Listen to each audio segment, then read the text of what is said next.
blaming the deadly combats between Muslim and Christian factions, which have plunged the country into chaos. The Senegalese government has promised to help repatriate any Senegalese wishing to return home.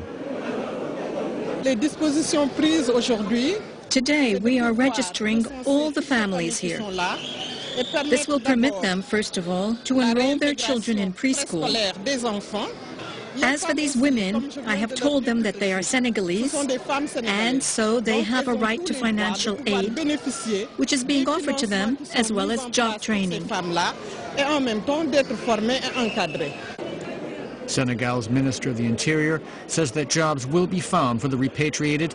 In the meantime, the Ministry of Health will offer families psychological counseling.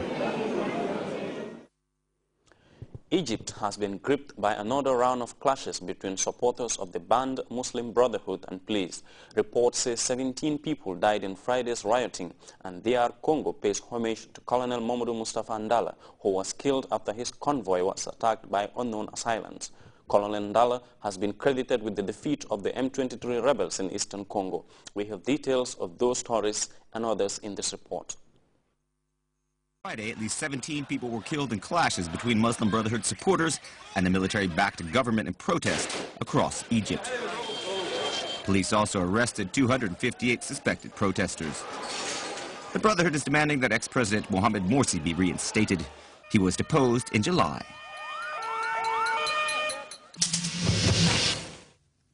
On Saturday, Tunisia's National Constituent Assembly adopted Article 1 of the new constitution, which establishes Islam as its religion but rejects the Quran as being the main source of law.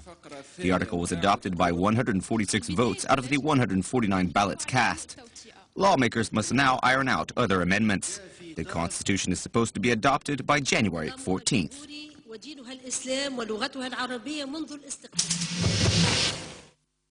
Opposition and ruling party deputies in the Democratic Republic of Congo came together on Saturday to pay their final respects to Colonel Mamadou Mustafa Ndala.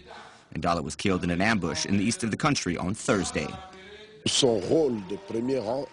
I fear that his principal role in the victory over the M23 rebels is what led to his death. It's clear that Uganda and Rwanda could be behind this attack, especially since the colonel succeeded in driving the ADF Nalu rebels out of Kamengo.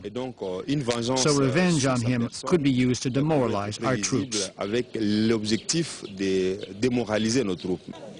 Colonel Mamadou Mustafa Ndala helped secure the defeat of the M23 rebel group in November. At least 60 polling stations or polling booths have been set on fire in the latest violence ahead of Sunday's disputed elections in Bangladesh. More than 100 people have lost their lives in the run-up to the votes, which the main opposition is boycotting. With the elections' legitimacy in doubt, both the European Union and the United States have refused to send monitors. We have details in this report. Bangladeshi capital Dhaka. The opposition says the election is a farce and has launched a two-day strike in protest. Scores of polling stations were set alight overnight.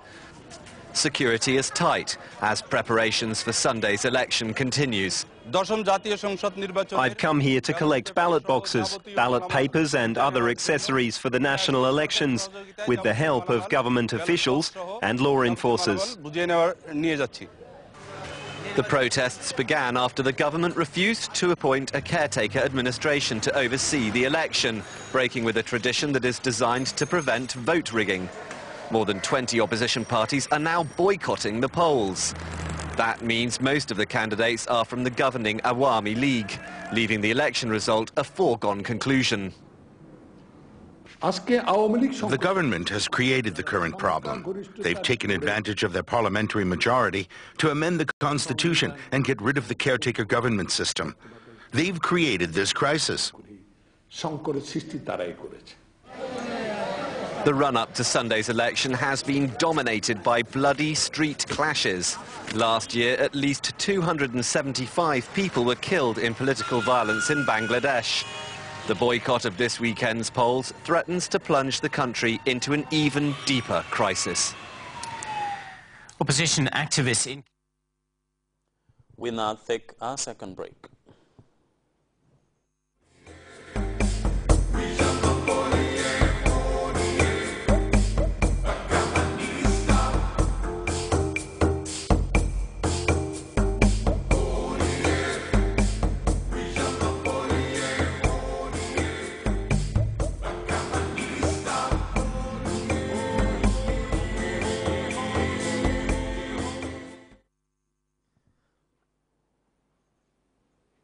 Welcome back. And before we take leave of you, a quick reminder of the day's top stories. Staff members of the Gambia Ports Authority have converged on Kanilai for a stock-taking retreat on performance management and monitoring. The Ministry of Agriculture has stepped up efforts to increase food production with a series of training programs meant to improve the knowledge level of rural farmers.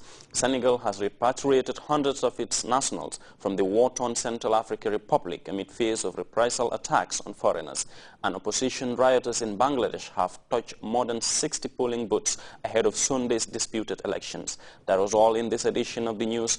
Thanks for your time and do enjoy the range of our interesting programs on our lineup.